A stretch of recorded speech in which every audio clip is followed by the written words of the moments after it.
Yeah, they sure are. So when we look at the role of hydrogen in off-grid power generation, it's important that we, Robin and Jens are giving a good overview of the technology, but the technology doesn't exist in a vacuum.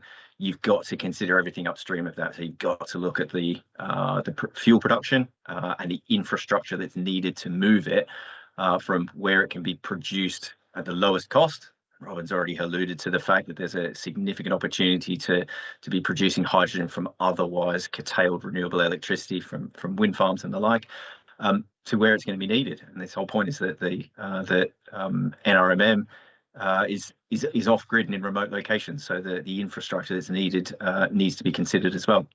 So if we look at fuel production, the Department for Transport has the renewable transport fuel obligation, and this is to promote the production of hydrogen and other renewable fuels for use in mobility and NRMM applications. And the RTFO allows producers to claim certificates for volumes of hydrogen produced, and they can be used to offset currently the higher investment costs associated with these fuels. But unfortunately, industry and in particular our members have been pointing out that the rules for compliance with the RTFO are overly restrictive, and preventing significant investments being made on the back of it, and we're really seeing that in the modest deployment rates to date. So we've been flagging that there's a disconnect between the Department for Transport and DESNZ, so the Department for Energy Security and Net Zero, who are responsible for the UK's hydrogen strategy.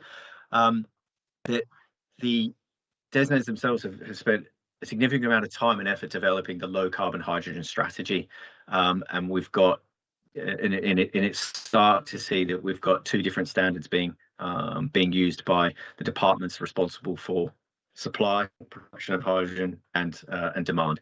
And it's a big ask that our members have been putting forward as part of our recent manifesto, is to see better or complete alignment between government departments to help with the accelerate the deployment of hydrogen in all these applications. If we look at the signature revenue support scheme for hydrogen, the hydrogen production business model, one of the main restrictions in there is that the producers can't sell to risk-taking intermediaries, and again, that's been flagged as a significant barrier to deployment, especially in the ability to provide energy as a service, for which mobile equipment hire companies would see that as an attractive proposition. If we look a bit wider now at the infrastructure and wider deployment, the industrial decarbonisation strategy was published back in 2021. However, we're still waiting to see an equivalent strategy for NRMM.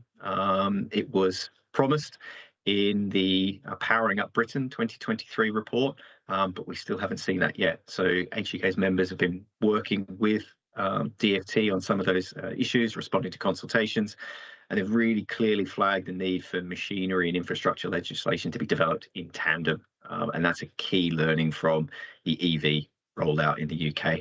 And within that, we see a clear role for mobile, semi-static, and redeployable refueling solutions. A bit more widely, and not specific to off-grid power, but a strong and stable carbon pricing regime is absolutely fundamental for helping industry to be able to make the investment decisions to move to transition to low carbon solutions such as hydrogen. But underpinning this, it needs to be a thoroughly thought out strategy, because we need to consider the short-term financial support measures that off-takers will need to be able to invest in this equipment, but also supporting the supply chains and the skills that are needed to be able to